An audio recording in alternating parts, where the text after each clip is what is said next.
We're here with 360 Athletics, featuring today the head football coach at San Antonio Burbank, Coach Mike Mull. Coach, how are you doing today? Doing good, man. Excited to be on your show.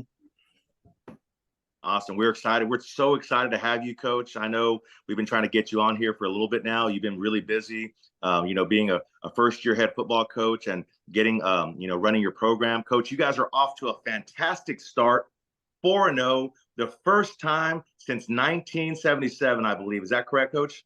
78. 1978. Wow. What a fantastic feat that you guys are doing. Coach, keep it going. How is it going there, Coach? Talk to me about from the moment you stepped on campus. How's everything going? How are you running your program? It's been phenomenal, and me and you have worked together, and we understand the start of building a culture and trying to get kids to buy in. And this is a team effort just as much as I do. It's not just the coaches, it's not just the athletes, it takes the parents, it takes a great administration, it takes a great faculty. And I'm telling you, man, the culture around here, it's fastly evolving in the right way. Coach, what are some things that you're doing to implement your culture into the program? Like when you got there, what are some things that you were like, I have to do this to get the culture going right? Well, everyone knows that as a leader and being the head coach, that the culture that you're trying to set into your program, you've got to live it. And that's the bottom line is our culture is being set around no days off, no excuses type of mentality. And as a leader, you've got to be the one that strives to achieve that every day. We have a saying here, bulldog bite, bring intensity to everything. These are all just sayings and stuff, but the actions that come with being a leader and the actions that come with your coaching staff and the actions that come with your administration, those are the things that really make the difference. And that's what's been going on here. Win or lose, guys, it's about doing those things every day.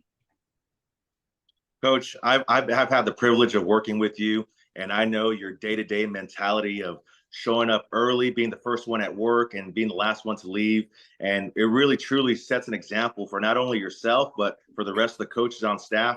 Talk to me, how important has it been? You have been to 3 different programs where the program wasn't really doing too well at the time, but whenever you were there in a leadership role in San Benito, San Antonio Taft, and now at Burbank, how has that been able to help you run your program, being at 2 other programs that weren't doing too well, and you were able to flip it and turn it around? Well, I'll tell you, man, I talk about this all the time. Get around great coaches because you're going to become them and you're going to evolve into them.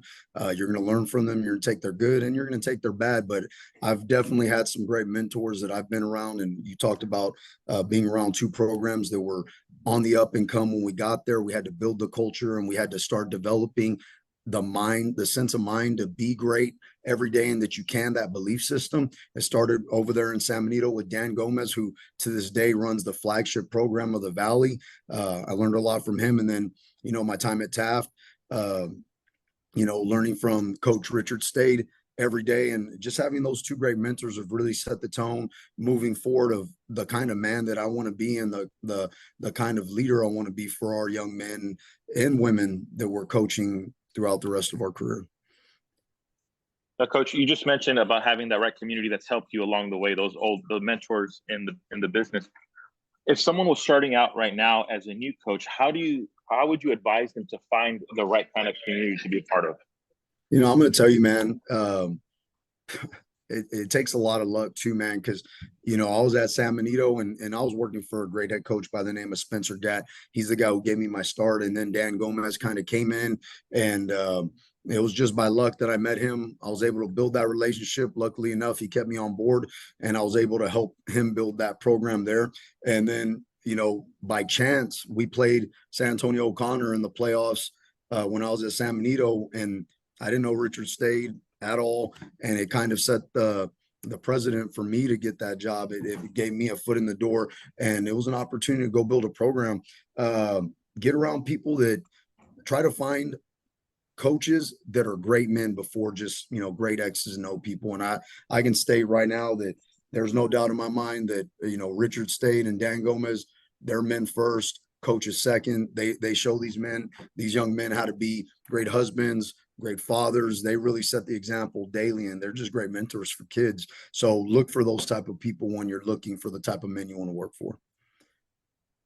Coach, I've known you for quite some time now. I think going on about 10 years now, and we've had the privilege of working together at two different places. I know the struggle that you faced, Coach, when you were applying for head football positions, and taking a chance on schools that weren't necessarily good schools, and applying for those positions. Coach, talk to me about the struggles that you faced when you were interviewing and applying for positions, and when you faced the hardships of not getting the job. Guys, I tell this story all the time to coaches. The coaches around me that are here on my staff, I'm going to try to elevate them, because it's not hard to get coordinator jobs. I mean, it's not easy to get coordinator jobs. It's definitely not easy getting a head coaching job. I must have been told no over 500 times, like easily 500 times. I used to keep a book, a journal book, and I'd write all the places I applied before I got my first coordinator job. And I'd look at that, and it would fire me up, and it got me going every day. It's a struggle, man. When I was at San Benito, and because you were there, I didn't even apply for that defensive coordinator job. I went to schools, and you'd go over there and shake coaches' hands and say, "Hey, here's my resume. If you ever get a coordinator opening, I'm interested. I just want an opportunity." I believed in myself that much that it didn't matter which school was at. I just wanted to get my foot in the door. And luckily enough, one day I come to work, and Dan Gomez is like, "Mike Mull's gonna be running the defense," and I'm like, all right, that's and you were there as well at that time. And then once you do get that opportunity, you got to make the most of it. Like, you're there battling to get these opportunities, and you just can't waste them. That's got to be your hunger every day when you wake up, man. All those no's, wake up and remember those no's, the people that said you couldn't do it or you weren't the right guy, and use that as motivation to come to work every day. And that's what I do. And then, becoming a head coach was not easy. It's a hard balance of being at a place that you love and around kids. The two hardest things I've ever done as a head coach is leaving San Benito, leaving Taft, and having to tell kids that you genuinely love, that you've spent hours upon hours with, goodbye. That's the hardest thing I've ever done as a coach. But then you start building more relationships, and it just makes a real difference in your life. I mean, to this day, I have kids that text me from San Benito. I have kids that text me from San Antonio Taft, and those are lifelong relationships. And all I've done by taking this Burbank job is create more opportunities for me to build relationships and to make an impact in people's lives. Coach, it's so awesome just to be a small part of your life. I've seen you transform from an assistant coach in San Benito to being the defensive coordinator there as a Valley coach, becoming the defensive coordinator at a San Antonio school that wasn't doing too well, and turning that program into a winner. And then now finally getting your first head coaching job and having the success that you're having, the being 4-0 for the first time since 1978. Coach, talk to me about the feeling and the very first time you stepped foot on campus at Burbank High School. Oh, man. More than anything, like, and when I think of this, I just remember getting the phone call. I had our athletic director, Coach Anthony, and then our principal, Miss Talamantes. They call me and they award me the job. That's the thing that I remember the most. I'll never forget that moment. I was actually coaching at a middle school when I got that call, and Coach stayed. He was my head coach at the time there at Taft, and he knew I was expecting a call. Well, I was hoping for a call, and when that came, he was like, "Go take that call." And then, sure enough, it was. I can't even. It was happiness, sadness. It was just everything. It's probably one of the best moments in my coaching life. It was very intimate because no one else was a part of that except me and the people on the phone. It was an amazing moment. I couldn't wait to get off the phone and tell my wife that hey, I got it. I finally got it. Dream come true. But then coming on to this campus, it's just been amazing. The last staff that was here before did an amazing job. They really started this process, and us getting to take the baton, not from, when we got to Taft, how that was a lot different. The culture was different. Everything was different there. It was a long level of not having success for a long time. And coming here, there has been success. We do have talent. What I'm trying to do is just create a bigger impact and elevate the program from where the last staff left it, because they did an amazing job. And luckily enough, I haven't been to a school ever where I'm like, man, this is a hard place to work. Kids want to be coached hard. Kids want to be loved, and kids respect coaches that give everything to them. And that's what our staff has done here. I have a great staff here that, when I interviewed them, I never said, hey, this is going to be an easy job. I said, you're going to be a great teacher. You're going to work hard for the kids. That is what we're demanding here. And they all bought in, and they've done it.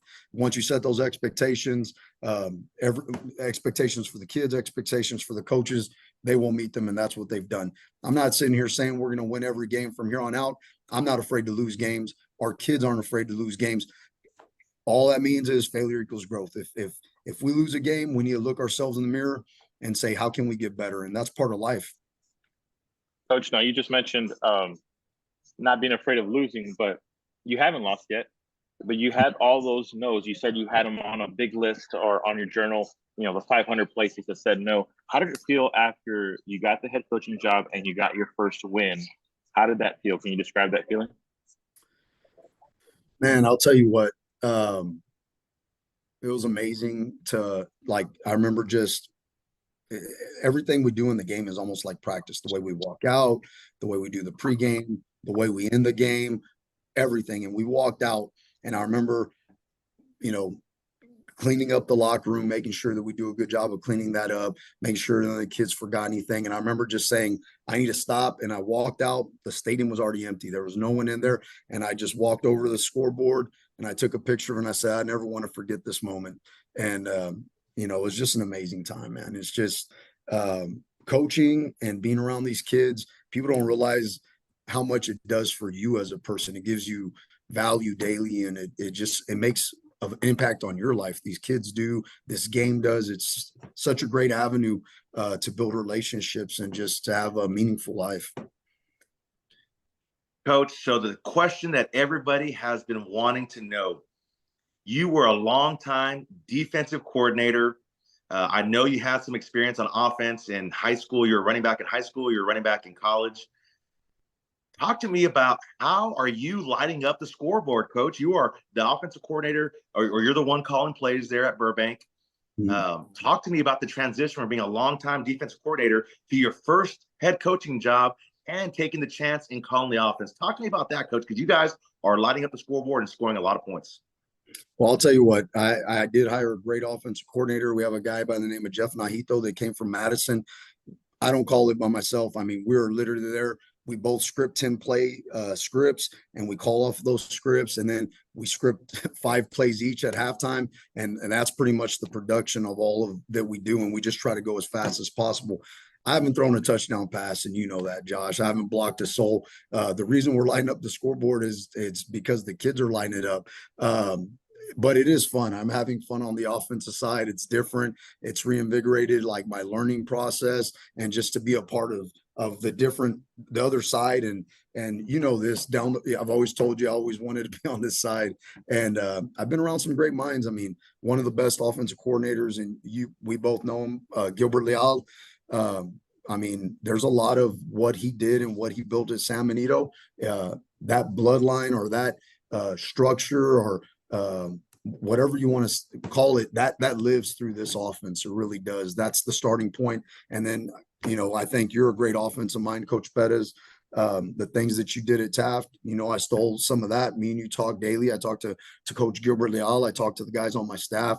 There's a lot of history involved in this offense. It's not like I just made it up one day by myself, or it's not like me and Coach Nahito and the rest of the offensive staff made it up. This thing is it's going to be an evolving offense probably throughout my career, but it had a starting point. There is a base, and the base is through the great coaches and men that I've worked with. Coach, I know you take a lot of pride in the off season and summer strength and conditioning. I know you got hired late in May. Or was it June, Coach? No, it was May. I mean, I was probably late April, but I stepped on campus in May. Being hired late in May, talk to me about your structure in the summer, because, being a first-year head coach, having to plan out the summer, the strength and conditioning dates, and having to implement your first time running an offense. Talk to me about that, Coach, because, that had to have been, structured very well, because you guys early this year, 4-0, lighting up the scoreboard. I mean, talk to me about that. I mean, I don't know if we're lighting up the scoreboard, guys. I really feel like, man, I don't even know. We've had like 14 turnovers in 4 games. I don't know how we're winning games like that, but we do. We're turning over the ball a lot. So I mean, there's still a lot of improvement to be done. At times we play sloppy football, but when we start doing it right, we are very good offense and defense on both sides of the ball. We're not making mistakes, but you can say that for any team. When we came in the summer, guys, I mean, it was work time. We didn't have much time. Um, I didn't have much of the staff from the previous staff coming back. You know, they went on to other jobs. Some followed the previous head coach to another campus, and then some just went off and you know, parted ways and went to different campuses to go work and at some good schools as well. And they were magnificent in that transition. The coaches that were here, Coach Monsanto, that's now at Reagan, lifelong friend from here on out, just such a great man. He made this transition a lot easier, even though he's not here. He's a big part of the reason we're having success today. And then going into the summer, just the hard work that the kids put in. I couldn't believe it. Like I didn't know if we're going to get immediate buy-in just being here for a month, and we did. The kids. I came in. I said no days off mentality, no excuses mentality, and they bought into it immediately. And they were here all summer. They worked really hard, and then obviously as our leadership, our coaches, they did the same thing. They were here all summer, man. So proud of my coaching staff and our kids because they just worked their butts off. That's why we're 4-0. Well, Coach, you know, me and Josh, we're fans. We're excited for your success. But we keep meeting coaches over and over, and they say that things are a little bit different than the way they used to be, that they're harder. For you, what would you say is the hardest part of coaching, and what are you doing to attack that? The hardest part of coaching, man, I don't know, man. I love this job. I couldn't imagine doing anything else. I truly love it. Are there some ups and downs? I mean, there's ups and downs in life, man. There's hard things in raising kids, hard things in raising, being a husband. There's hard things everywhere. I can't really put my hand on anything that's the hardest. I love my job every day. You know, Josh said it earlier. I'm first person here, last person leave. That's not because it's a mentality. It's because I truly love being here. I love what I do. And this job's no different. I love it. And I'm going to attack it every day. And the kids deserve the best from me and from our coaching staff every day. Coach Mull, there are a lot of listeners on our show that are aspiring to be a coordinator one day, aspiring to be a head coach. I know we've talked about the hardships that you faced wanting to be a coordinator, the challenges that you faced in trying to get your first DC job, and then all the hardships after that once you became a DC of now wanting to be a head coach and interview after interview and being rejected and saying no. What advice do you have to our listeners that are aspiring to be a coordinator and aspiring to be a head football coach? Guys, you know, and I'm going to be real. This may not sound great coming from me, but as I've gotten older, I've gotten wiser. And when I was in my interview for this job at Burbank, I literally told the principal, I go, 5 years ago, I wasn't ready for this position. And now I am. There's a sense of flexibility that needs to come with being a head coach, because any job you take, any coordinator job, any type of head job you take, it's going to be different. They're all going to be different terrains. There's no one way to do it because the terrain's different. You got to take a different path for all these jobs. And what I would say is the reason I wasn't ready is because this is a competitive job, and it's hard to build relationships with people that you know you're going to compete with day in and day out. When I was young, I looked at everybody in a very competitive way. Like, these are the guys that I'm trying to beat. These are the guys that are my competition for these jobs. And as I've grown older, man, you can have competition and build relationships. So what I would advise is, guys, build relationships with people, be genuine. I mean, when I was at Sam Neill, man first, player second, I've adopted that. All those things that you learn, continue to be the best man that you can possibly be, build relationships. And, you know, you may get your opportunity sooner or later, but guys, the job that you're supposed to have is going to find you. It is. And then when that time comes, be ready for it. Patience has to do with a lot of it, Coach. You know, as we've done these interviews with a lot of veteran coaches, but I think networking is by far the most crucial strategy that you could do. I remember the first 5 years coaching. You're right. You saw everyone as a competitor. You didn't want to talk to your opposing coaches in your district, but as you get older, you realize that relationships are important. And in this business that we are in, that having a network of coaches that from all across the state, and so very, very good advice, Coach. Patience and networking is super important in this business nowadays. Coach, so some lighter-ended questions. I know it's almost time to get you out of here. I know you're excited about game tonight. So, Coach, talk to us real quick about what inspired you to be an educator and a coach. Man, I'll tell you, it found me. I mean, I don't know. I feel like this is what I was supposed to be. One saying I tell you all the time, and it's from the movie Troy, where why'd you become this great warrior? He's like, I was born and this is what I am. That's how I truly feel. I feel like this is what I was meant to do. I love coaching way more than I love playing football. Like, I love what this game has brought to me, and I just love what I do for a living. Who's been the biggest positive influence on your coaching career? Man, there's Besides Josh Bettis. There's a lot of people, man. There really I'll tell you what, man, and I can sit and talk about so many people. I'd probably say it's the two women that play the biggest role in my life. Shout out to my mother, man. She really is the hardest worker I've ever been around. She's a grinder, man. When I wake up in the morning, she's probably up at the same time. She calls me at 5:30 in the morning because she knows I'm awake. Just setting that example for being a hard worker. For me, she played a tremendous role. She's playing a tremendous role in my life. And I love her. I love how hard of a worker she is and how she gives everything to her job in a good way, in a healthy way. It's not like I'm saying, but she loves her job and she wants to be the best at whatever she does. And then the other one is, my wife.